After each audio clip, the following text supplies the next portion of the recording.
ఈ దీపావళికి మీరు మరింత స్మార్ట్ అయ్యేందుకు బిగ్సీ తీసుకువచ్చింది దీపావళి ధమాకా ఆఫర్స్. మొబైల్ కొనుగోలు చేయండి 10% instant discount, attractive gifts, mobile protection smart watch లేదా ఇయర్ బడ్స్ ఫ్రీగా పొందండి.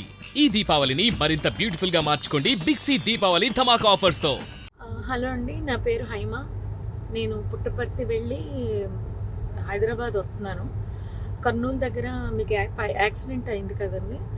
ఆ యాక్సిడెంట్ దగ్గర ట్రాఫిక్ జామ్ అయింది. ఎందుకు అంత జామ్ ఆగి ఉంది? సాధారణంగా అది ఆగే ప్లేస్ కాదు, ఆగి ఎందుకు ఉంది అని అడిగితే అప్పుడు నా పక్కన కూర్చున్నాడు కాబట్టి డ్రైవర్కి తెలుసు. డ్రైవరు అక్కడ కాలిపోతున్నట్టుంది మ్యామ్, బస్సు కాలుతుంది అక్కడ అన్నారు. సరే గబగబా ఏదైనా హెల్ప్కి వెళ్దాము, అసలు ఏమన్నా పోలీసులు వచ్చారా లేదా అని నేను గబగబా కారు దిగి వెళ్ళానండి. వెళ్ళేసరికి బస్సు తగలబడిపోతుంది. కొంతమంది కింద కూర్చుని ఏడుస్తున్నారు, ఎవరెవరు ఉన్నారని ఏడుస్తున్నారు, కొంతమంది టెన్షన్ పడుతున్నారు, ఇలా ఉన్నారు. ఆ బస్సుకు సంబంధించిన వాళ్ళు అలా వాళ్ళ పరిస్థితి అలా ఉంది. ఇంకా మిగిలిన వాళ్ళ ఫోన్లు అన్నీ కూడా పాప అందులో కాలిపోయాయి. చాలామంది దగ్గర ఏమీ బయటకు వచ్చిన వాళ్ళ దగ్గర ఏమీ రాలేదు.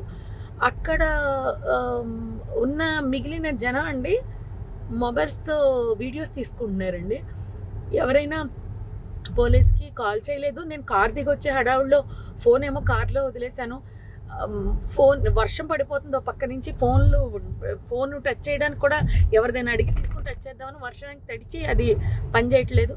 నేను మళ్ళీ గబగబా కార్ దగ్గరికి వెళ్ళి వెంటనే కర్నూలు ఎస్పీ గారికి అండ్ ఎస్బీ ఇన్స్పెక్టర్ గారికి కాల్ చేశానండి. లక్కీగా ఎప్పుడో నెంబర్స్ ఉన్నాయి.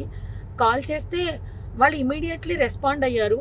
వాళ్ళు రెస్పాండ్ అయిన కాసేపటికే రూరల్ సిఏ గారి బృందం అంట వాళ్ళు వచ్చారు. దాని ముందే ఫైర్ స్టేషన్ వాళ్ళు వచ్చేసారు. అండ్ ముందు ఫైర్ స్టేషన్ వాళ్ళని నెక్స్ట్ ఫైర్ సిబ్బంది, నెక్స్ట్ అంబులెన్సు, పోలీస్ వారు వీళ్ళందరూ వచ్చేసారండి. అప్పటికే ఒక ప్రైవేట్ వెహికల్లో ఒక 6గురిని హాస్పిటల్ పంపించారు. నాతో అతను ఎవరో హరీష్ అంట, ధర్మవరానికి చెందిన అతను. పాపం చాలా మంచి వ్యక్తి ఆయన కూడా. ఆయన ఒక 6గురిని ప్రైవేట్ వెహికల్లో ఎక్కించి పంపించారు. తర్వాత వీళ్ళు వచ్చాక ఒక 5గురిని అంబులెన్స్లో ఎక్కించడం జరిగింది. ఆయన తీసుకెళ్లారండి. ఆ తర్వాత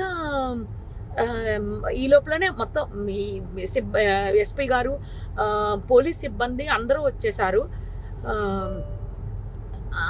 అసలు ఆ మాంసపు ముద్దలు కాదండి, నిజం చెప్పాలంటే చాలా దారుణం అది.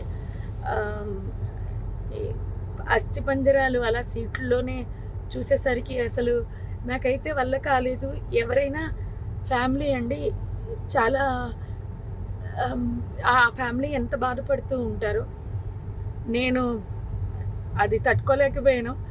వస్తూ అక్కడ ఆంజనేయ స్వామి గుడి దగ్గర ఆగిపోయి నదిలో మునగడం జరిగింది. నిజం చెప్పాలంటే చాలా బాధాకరం అండి. ఎవరు కాపాడడానికి అవకాశం లేదు. నిజం చెప్పాలంటే పోలీసులు రాకపోయింటే చాలా ఇబ్బంది పడిపోదాము. హెవీ ట్రాఫిక్ అండి. పోలీసులు లోపలికి రావడానికి బయటకు వెళ్ళడానికి కూడా ఉండకపోను. ఆ ఇన్ఫర్మేషన్ ఇవ్వడంతో క్లియర్ చేసుకుంటూ వస్తూ మొత్తం లోపలికి వచ్చారు. అంతా ఆఫ్ చేశారు, మంటలు ఆఫ్ చేశారు. జరిగింది అయితే ఇదండి. ఆ బస్ కిందనే బైక్ ఉండిపోయింది. ఆ బైక్ని కొట్టేస్తే బైక్ అతను చనిపోయి రోడ్డు పక్కకి పడిపోయాడు.